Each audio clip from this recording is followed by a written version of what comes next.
In today's program, we'll talk about Debussy's background in terms of what impacted him and his musical growth, as well as what skills we need to cover with our students to make them successful and make it easier on ourselves to share that with them. We also want to we will talk about some repertoire that is important to cover before broaching the subject of Debussy, as well as some suggested preliminary works and additions and recordings that are very practical to use with introductory Debussy players. Claude Debussy was admitted to the Conservatoire de Paris in 1872 and studied there for 11 years. At the Conservatoire, he studied with Antoine François Montel. He studied piano with solfège with Albert Lavagnac, composition with Ernest Guiraud, and harmony with Émile Durand, as well as organ with César Franck. So very well-rounded musician. And throughout his time there, he incurred the disapproval of many of these faculty members, particularly the composition teacher.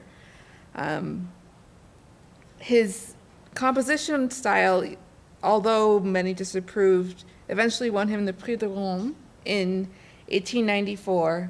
As a very slow and careful composer, he possibly destroyed quite a number of his works, but is known very much for his expressive music, particularly which is full of humor, like those we know, including Gollywog's Cakewalk, the tenderness and love in his pieces, including the Reverie and Clair de Lune, one of which we'll talk about today,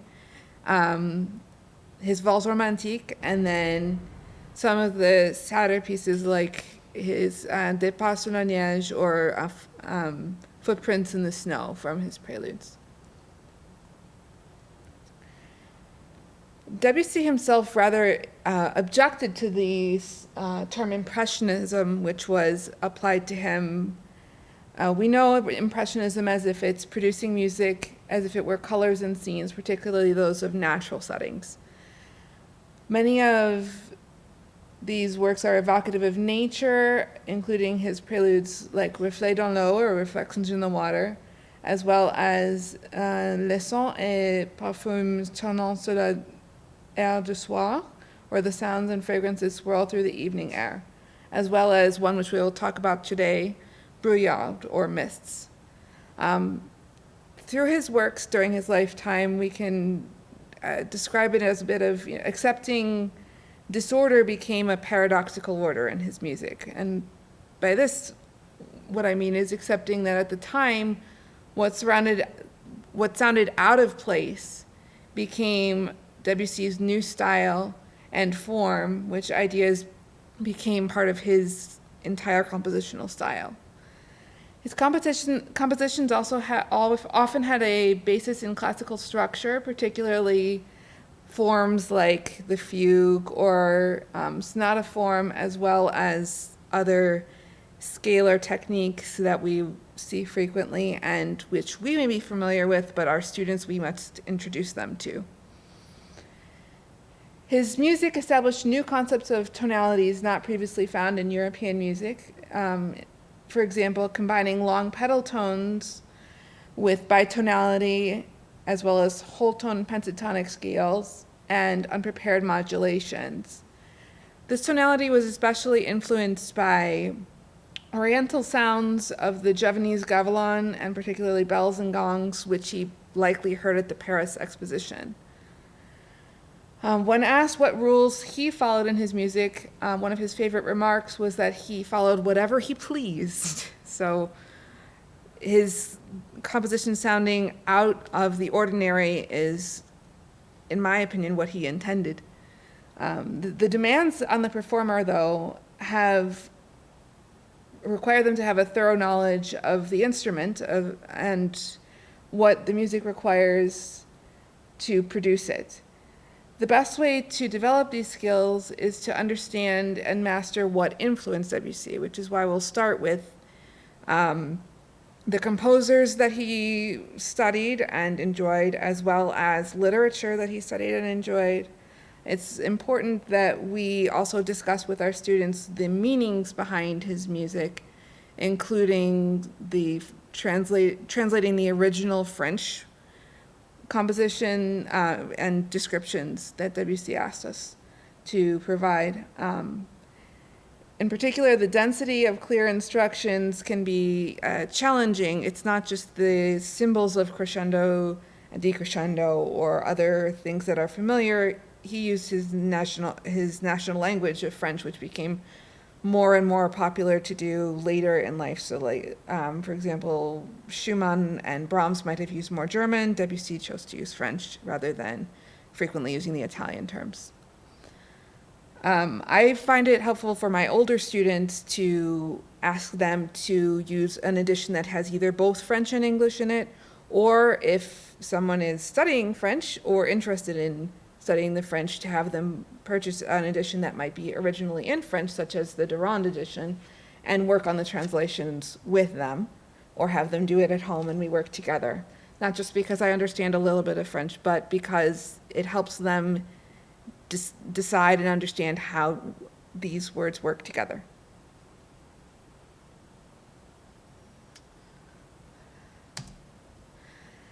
Some of the most important things before we play Debussy is to expose and tie the music to the arts related to a particular composer or piece.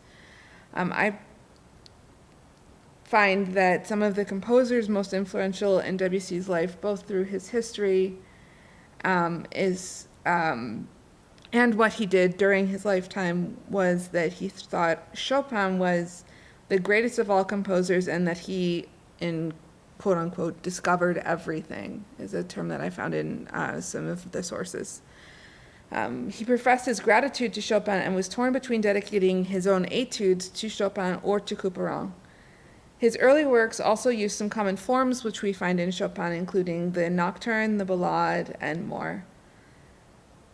Surrounding Bach, he also used fugal and polyphonic textures, and when approaching the idea of the influence of Satie, Debussy's one of most faithful friends was Satie among French musicians. He even orchestrated Satie's Gymnopédie and helped put Satie on the map. One of the more briefer musical influences was Wagner as an early influence, and that includes some of the influence in Gollywog's Cakewalk, being a parody of music from the introduction being part of Tristan and Isolde. Musicologist Lawrence Kramer states that Debussy escapes the shadow of the older composer and swimmingly revitalizes Wagner into insignificance. When thinking about visual influences, this is important because Debussy had a great interest in the visual arts during his lifetime. A great number of his compositions are specifically programmatic, part of why many think of him as an Impressionist composer. Some of the artists that he would have encountered is Claude Monet, Georges Seurat, some of the Japanese color prints which were likely displayed at the Paris Exposition, Paul Gauguin, and also Renoir. On a smaller scale, literary figures were also influential as inspiration for Debussy's music, including some of the children's pieces and fairy tales which might be behind Children's Corner. This is particularly true with Hans Christian Andersen. Some of the most important skills and knowledge for optimal performance of Debussy, while this list may look extensive, we often discuss these skills with our students already, but how they apply to Debussy might be slightly different. For example, with counterpoint, we must be able to appraise the independent levels of continuity in voice leading. If our student has already played some Bach, which might be quite understandable, but students must be able to be sensitive to melody versus harmony in multiphonic textures. So inventions would be very important for them to play versus just a two-part easy little prelude, which is a little less helpful than a three-part invention if we're looking at a dense Debussy work. Harmony, on the other hand, students need to be able to recognize the dissonance in relation to the normal texture of Debussy and be able to highlight the tension and release that his music follows. Often it is a crude dissonance that creates the excitement in Debussy rather than speed or other virtuosic elements in composers like Liszt. Although those types of sounds they're not completely limited or out of place in Debussy, they are less frequent than a composer who focused on virtuosity in terms of speed. Melody, on the other hand, must be one of the harder skills in many Debussy works because new tonalities are elected in Debussy's works that our students may not be familiar with. These notes of sensitive degrees will then be able to realize their gravitational pull towards one another, but in Debussy's work they may be in a whole tone scale or another mode instead of being in, for example, E major or G major. Even though the key signature may look like that, our students are often shocked at the sound of, I'm not hearing my G major scale here, Dr. Kuhny, what do I do? And we need to help them move through these things and understand, okay, here is the new type of sound that we're using versus what's traditional in our key signature. In rhythm, we must lay aside the knowledge of meter and bar lines other than how it serves as a measure of evolving time. Rhythm must be perfected to be both sensitive and minute accentuations and stresses of harmony, pitch, line, and scoring, as well as sensitivity. The conception of rhythm must accept durations as being so precise because Debussy was one to be more notationally perfectionist in a way in his music. Regarding scoring, students will have to be able to realize the differences in both dynamics and texture, which we talk about in other composers like Chopin or Mendelssohn. But also there'll be new skills like having 3 staves versus just common 2 or 3, just common one or two staves at a time. Also, with time and tempo, precision is necessary to handle rubato and how much rubato is appropriate. There's a lot of direction needed, but also listening to recordings and a variety of recordings can be very helpful in this. One of the other challenges is pedaling and how students must understand the use of all 3 pedals, which may not be familiar to everyone. Especially for the youngest students who might be too small to even reach the pedal. This may become a reason we have to strategize as to how to create the best possible sound. I know that a few of my students are hardly able to reach the pedal, but just reaching their first or second Debussy work, and this can be a challenge. We need to have an adapter for the pedal or adjust what's necessary in the music to create the sounds as best as possible.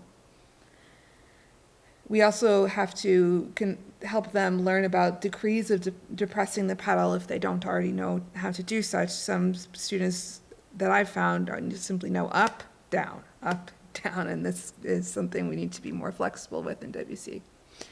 Finally, regarding touch, students must be able to control and understand what varieties of touch on the piano relate to the sounds that we are creating.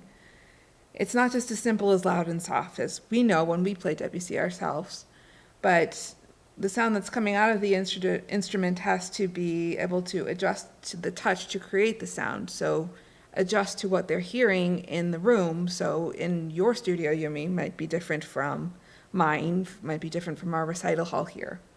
And this is something that our students need to grow into, and Debussy is a great place to start that, as well as some of the preceding pieces like Chopin preludes or nocturnes. So legato versus staccato is relatively similar to achieve on pianos, but loud versus soft or delicate versus strong and other types of touches can be more challenging. Before I actually introduce Debussy himself, other than playing it for my students or sending them home with a recording, we usually spend time on carefully graded works and other influential styles near the same time of Debussy. Having this variety of styles and key skills is very important. All of us must remember that the goal is to successfully understand the performance of Debussy's music. The majority of students will do best by approaching something like Chopin first, which has a similar legato and technical feeling in many pieces, such as the A minor waltz, which we know so well.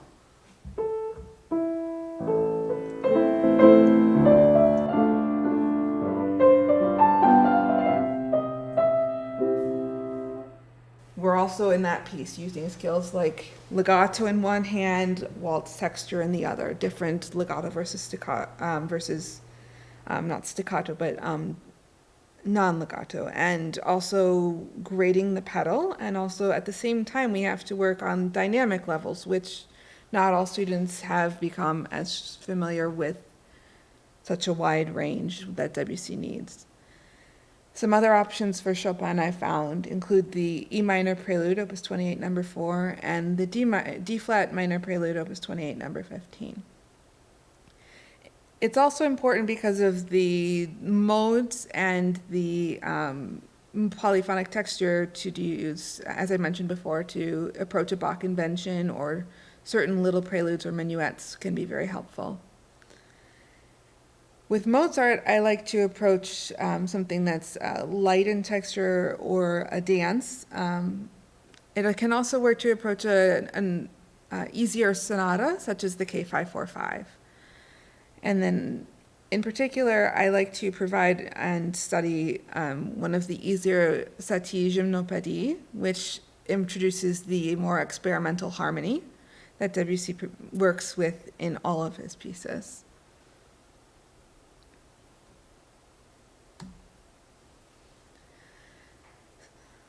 Some of the key works when actually playing Debussy are some favorites that we have, like Lafayette aux cheveux de lin, or The Girl with the Flaxen Hair, Briere, which translates as Heather, or it's also could be the translation for a town in eastern France, has the same name.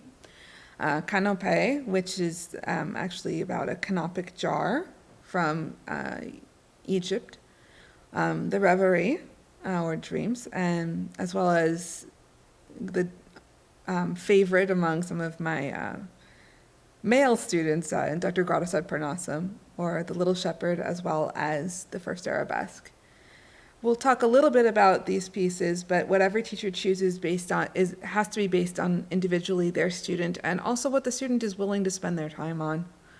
If a student doesn't enjoy the piece, to some degree at least, they're probably not going to do very well with it and be interested in approaching this. So when I had a student be interested in starting his first Debussy piece just a few weeks ago, I played 3 of these different ones for him, and we chose which one all of them were appropriate for his level, but which one he enjoyed the most, which in his case was surprisingly Lafayette aux cheveux de lin. And I find that was the best thing, because when he came back the next week, he'd read the entire piece.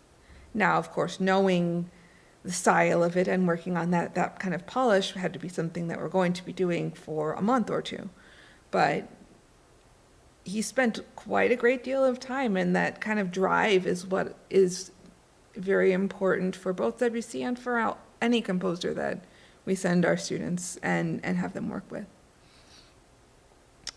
So Debussy's preludes were written in 2 books, first one from 1909 to 1910, and the next from 1912 to 1913. As with Bach or Shostakovich, each book has 12 preludes, but Debussy doesn't have a key structure that is like C major, C minor, D major, D minor, those kinds of things. Rather, each has a suggestion of a title that's placed at the end of the piece. So he intends on the title being not a guide, but not a guide from the beginning, but as a thought afterwards. How did this sound apply? And how did this work together? For these 24 preludes, the majority of them are out of reach of beginners, but should be approached in careful order, considering that the student has each of his or her own individual ability. Playing the complete set is something I've only heard done in either a major performance recital or maybe a master's or doctoral recital. I remember to discuss with students examples of preludes that could be familiar that they could listen to at home for other ideas, such as Footprints in the Snow. Another one is Ce qu'a vu le vent d'ouest, or What the West Wind Saw, as well as The Sunken Cathedral, or La Cathédrale Engloutie, as well as Ondine, but make sure you're not sending them home to listen to the Ravel Ondine, which is on a rather different track. And Feu d'Artifice, which is a favorite, but of course not something to approach in the beginning. Lafayette de Vaudelin is usually one that's provided first for students, but it doesn't have to be the only one that we hand them over to. The Girl with the Flaxen Hair, why this prelude? It has both a familiar and attractive melody with an accompaniment style, so they're already used to playing melody accompaniment, and it's approachable partially because of that. But it has, at the same time, features that are unique to Debussy because of the non-traditional scales and the varieties of harmonic color, including modes and whole tone scales. It also has traditional chords in the left hand, but however in a non-traditional context. So the harmonizing melodies and modes, it uses chords that don't always match the scale or the key, which can become, as my student found, a little bit challenging to the ear, so thinking things were wrong even though they were reading them correctly on the page. What can be a challenge, though, is the fingering and the handing, depending on the size of the student's hand, but also if the proper edition is used that doesn't have the resources that they need. Some of the tonal ambiguity can also be difficult because the key signature does not audibly match the sound. So let's listen to a little of this one.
Another prelude that I find is a favorite and approachable for early Debussy introduction is Briere, which is the one about what could either be translated as heather, like the flower, or the town in eastern France that has the same name. The simple melody makes this prelude approachable, as well as the stability in its melodic and harmonic organization.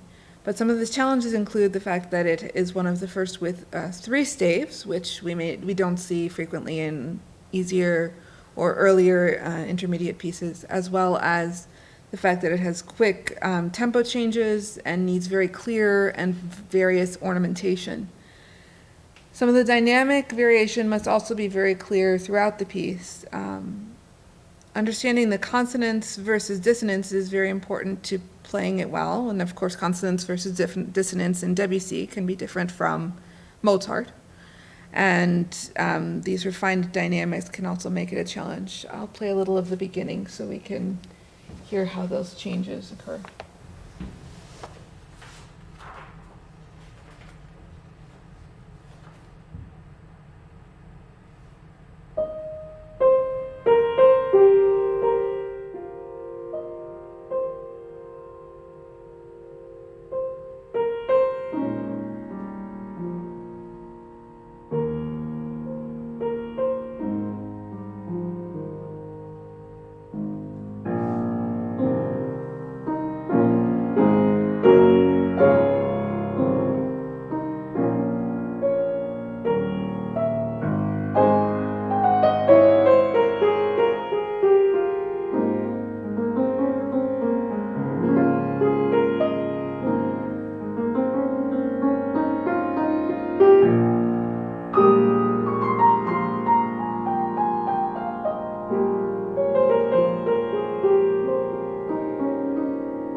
As we could see, some of these arpeggiated sections. It's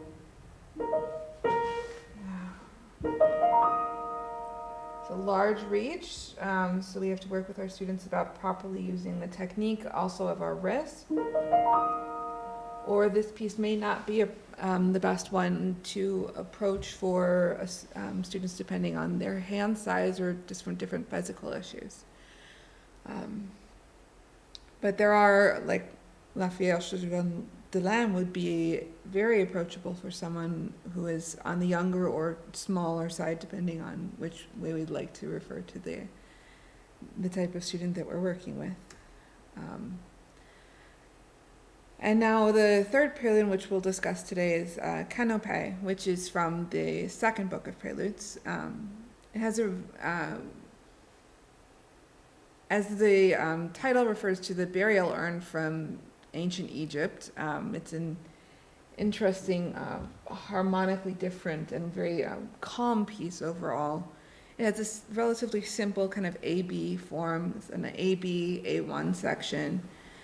When the A1 section returns, it has an altered harmony in some places, but ends with the same harmony as the beginning. So it's a familiar kind of formal organization that we have already likely talked about with our students in other pieces like a minuet or things. And the the translation for the description is actually très calme et doucement triste, so very calm and sweetly sad. The most challenging part about this is the frequent change in the timing and also some change in the handing. But careful listening and knowledge of the consonance versus dissonance can make it a little bit easier. But this consonance versus dissonance is important for clear changes of pedal and rhythmic nuance. So the difference is very much with speed in this piece, and again, this one has 3 staves, so it's probably something we would play after one of the other Debussy pieces that we'll talk about, or maybe after playing Lafayette de Bolin.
This, at least this edition, certainly, but this piece also has an example of how frequently Debussy marked what the exact changes of both tempo and dynamics. So we see, just in the last page, we see premier mouvement, or for back to just essentially a tempo 1, and then retenu, and then plus long, and then très long. So he gives us exact directions on which measures to change it, and that's helpful for our students, but only if they understand, so we can compare it to words they already know, like tempo 1, or how much slower, each, instead of saying just retard and have it go gradually throughout the last 6 measures, he gives exact every 2 measures change in this piece, for example. But earlier in the piece, he also uses the word marqué, which would be one that's a little bit unfamiliar, so we have to compare that to something they do know, like staccato or portato. So it's Debussy is a combination of things that we need to work with both language and the musical language with our students to help them have the very best performance. Now, one of Debussy's much earlier works, Reverie, is also one that's very approachable, I find, for students. And this one, as we will hear, refers to dream. It's a standalone work, famous for its principal melody. It's one that I remember my grandmother used to play a lot when I was younger. It was published by his publisher without Debussy's permission, and Debussy himself felt that it was written in a hurry purely for material consideration and was a work of no consequence. He considered it to be no good, and also felt that the same way about his Ballade, Mazurka, Nocturne, and Valse Romantique. It's interesting because all of those are pretty much forms that Chopin used, and he loved Chopin so much, so I'm very...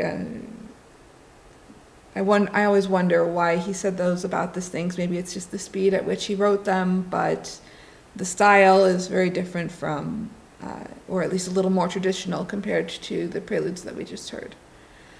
It also has, some of the main characteristics are the fluid sound and the note against note counterpoint while still having a very full texture.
Now the set that everyone thinks of first for many of our young students, Children's Corner.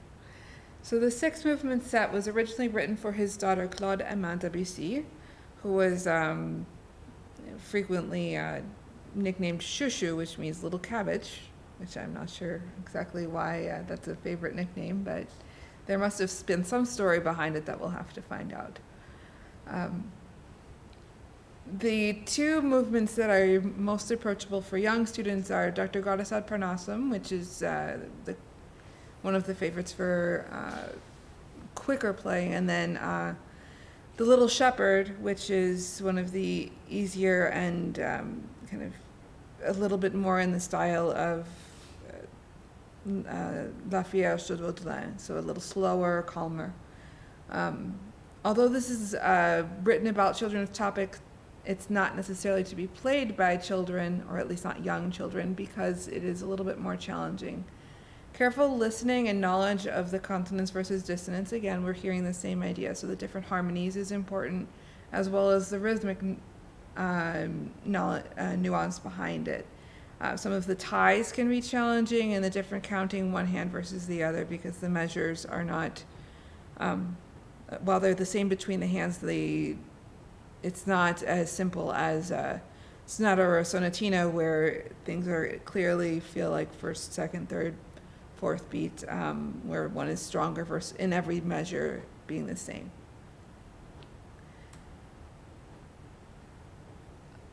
Dr. Goddess ad Parnassum is especially important because of the title behind it.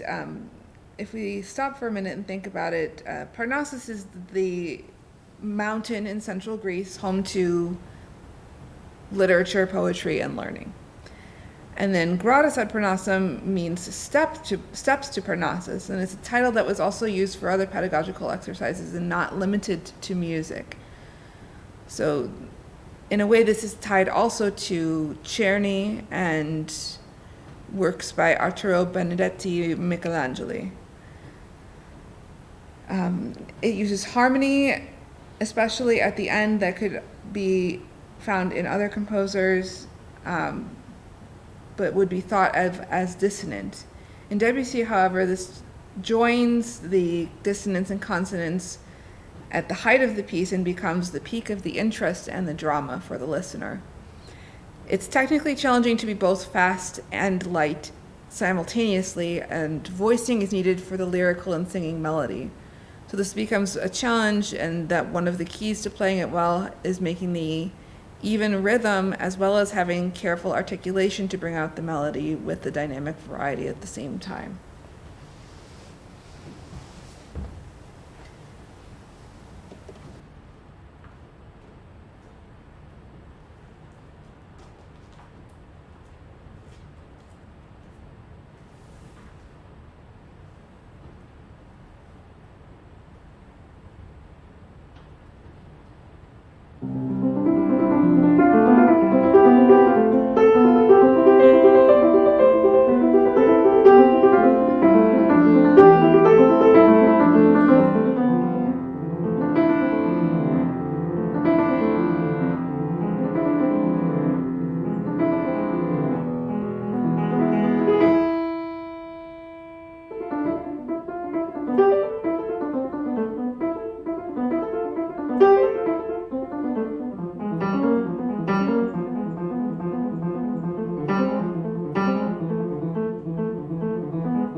Now, for our final piece from Children's Corner, I mentioned The Little Shepherd. As we'll hear, the melody line is that of a flute, as a shepherd would be having when in the forest or in the field. The varieties of harmonic color make it very beautiful and very appealing, as well as the moderate to quick tempo that goes back and forth between the dissonance of modality and tonality that's very familiar. The solo sections sound a bit like daydreams, particularly due to their rhythm, and it's often considered to be the easiest of the movements of Children's Corner. Some of the challenges are the non-traditional scales, which I mentioned, the modality that it goes back and forth between the tonality and the modality. And it's very important to have the counting be confident when a student is playing this piece. We'll hear a lot of, and see, it's a little bit hard in that image, but there's a lot of ties that are making the two hands in different places, and then the counting, I mean, even for an adult playing the entire piece, if we're not playing it frequently, we're a little bit, we can get a little bit confused between this piece and maybe another Debussy piece, or another piece with non-traditional rhythms. So let's listen and hear what some of those might be familiar or unfamiliar, rather, to us.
Thank you.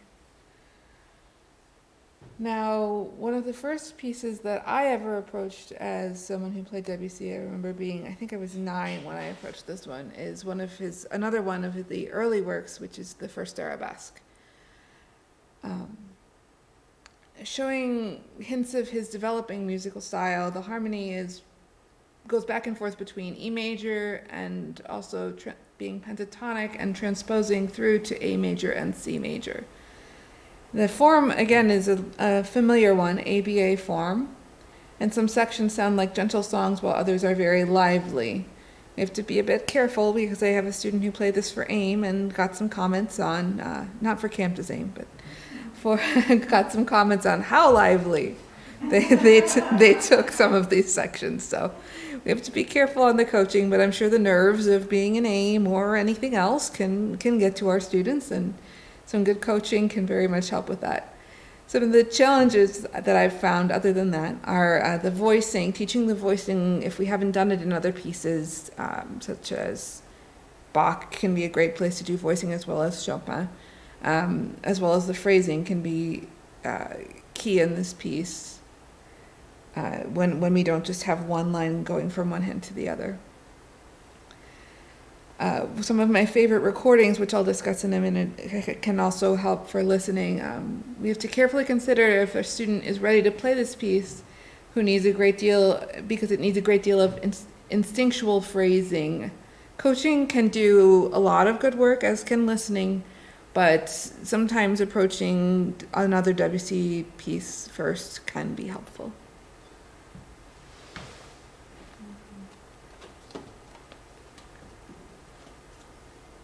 I'm just going to play a little bit of the beginning so that we can have a little bit of time to talk about the additions that are great for study.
And we have to caution.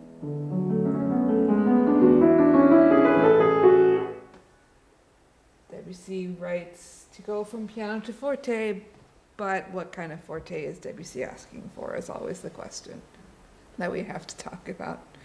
And in the case that we don't want a Rachmaninoff forte, so just because our student might be playing, or my student in this case would be playing a Rachmaninoff prelude, it's not the same forte as Debussy's forte, right?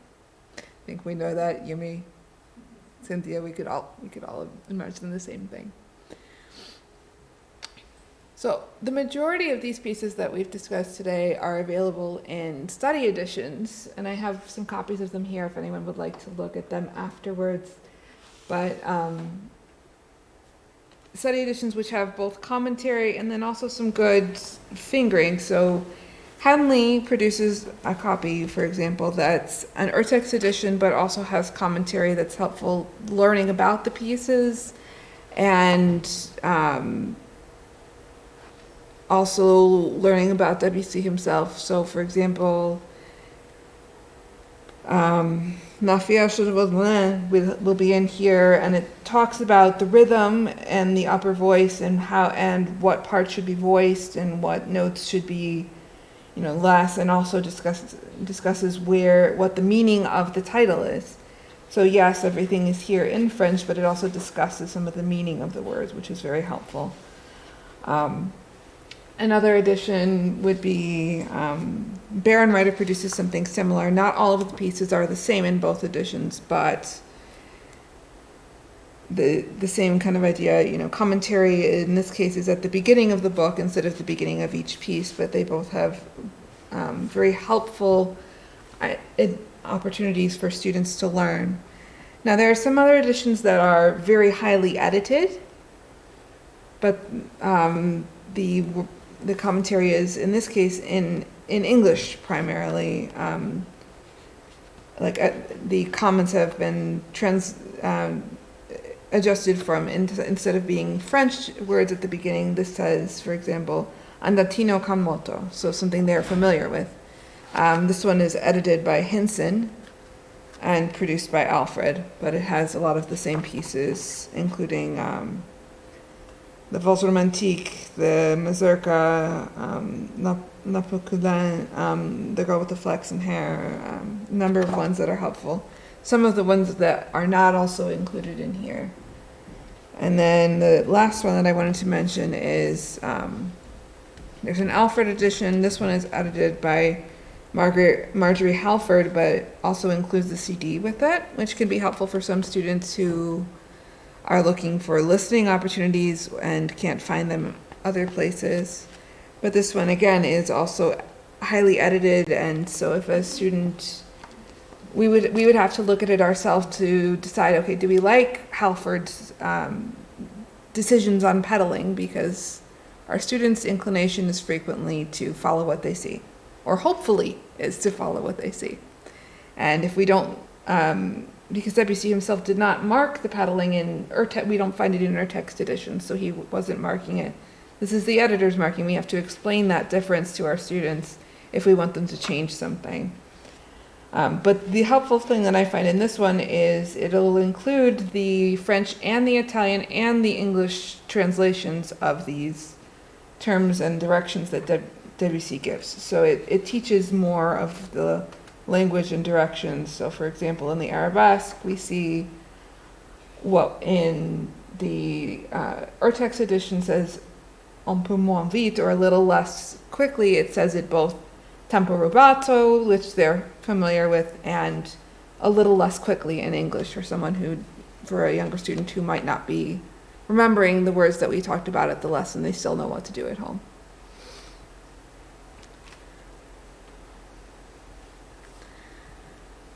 Now, as I mentioned, I'm very big on incorporating listening. I am a Suzuki teacher, as is Cynthia, and I think some of our other colleagues are as well. But outside of being Suzuki teacher, I would still be all for listening to new pieces and encouraging that as part of practice. Have it on in the background while someone is doing their homework, because it makes going to the piano a lot easier when something is, for example, with Debussy, a new tonality. It won't. Students are not necessarily then as concerned or as unfamiliar with what they're going to play. If they're reading it correctly, but a sound is new, they'll know what they're listening for. Some of my favorite artists who include complete Chopin, or complete both Chopin and Debussy compilations are Jean-Yves Babuzet and Pierre-Laurent Aimard, as well as Jean-Yves Thibaudet. And then some of the other ones listed here have compilations of Debussy works, but not the complete works.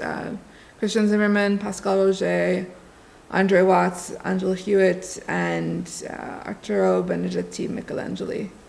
So all of this listening does not have to be done with the score in front of us, but some of the listening to also listening to orchestral pieces of Debussy helps with understanding the color of the work, and it will make our lessons with the students more productive, and particularly when introducing new pieces, it increases the understanding. So it's been a great privilege to work with, to share all of this with everyone, and I'd be happy to answer any questions either from the chat or from everyone here.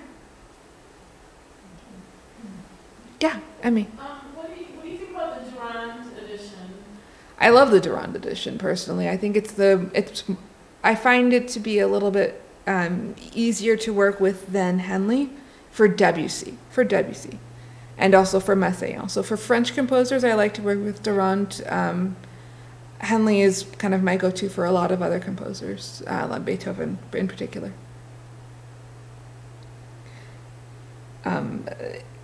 Or text editions in general are a favorite of mine, just because then I don't have to use what the editor, or try to figure out what's edited and what's not. Then I can compare it one to the other and make decisions based on that.